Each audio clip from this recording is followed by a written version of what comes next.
আসসালামু আলাইকুম বন্ধুরা, সুন্দর এবং সহজেই একটি ঘর এঁকে দেখাবো আপনাদেরকে। দেখুন, এভাবে একটি ত্রিভুজ আঁকবেন প্রথমে। ত্রিভুজ আঁকার পর ত্রিভুজ থেকেই আমরা একটি চতুর্ভুজ আঁকবো। দেখুন, এভাবে সোজা দাগ দিলাম, নিচের দিকে আরেকটি সোজা দাগ।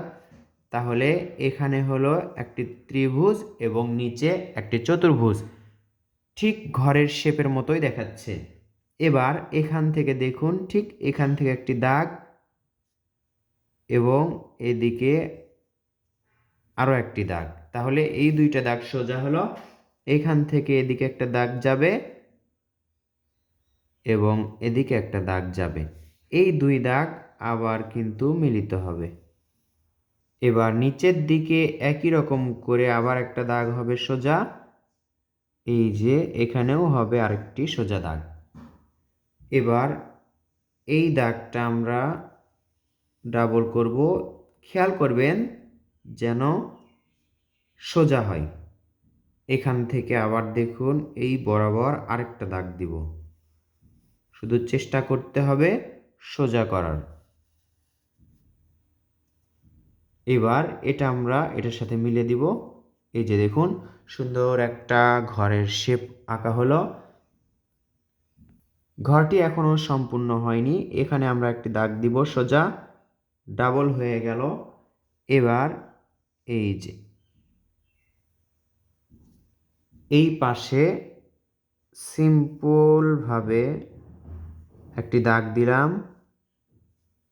এখান থেকে ওপর দিকে এইভাবে তুলে দিলাম, এখান থেকে ওপর দিকে একইভাবেই তুলে দিলাম।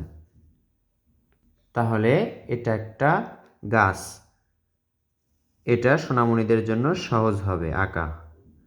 এখান থেকে আরও একটি গাছ, শুধু পাতার মতো আঁকছি, রং করার পর সুন্দর লাগবে। এবার ঘরের চালায় আমরা দাগ দিব, এটা আরও সুন্দর দেখাবে। এখানে আমরা জানালা আঁকবো।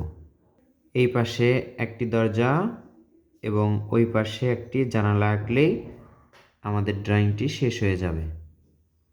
এই যে দরজার উপরে এটা ডাবল করলাম, এখানে একটি এই যে দাগ দিলাম, আবার এখানে একটি জানালা আঁকবো। এই যে এই স্পেসে বা ফাঁকা জায়গায় আমরা একটি সূর্য আঁকবো।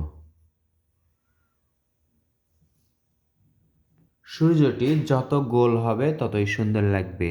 এইভাবে একটি দাগ, এই যে একটি দাগেই আমরা পাখি আঁকছি। এবার রং করলেই কিন্তু দারুণ লাগবে দেখতে।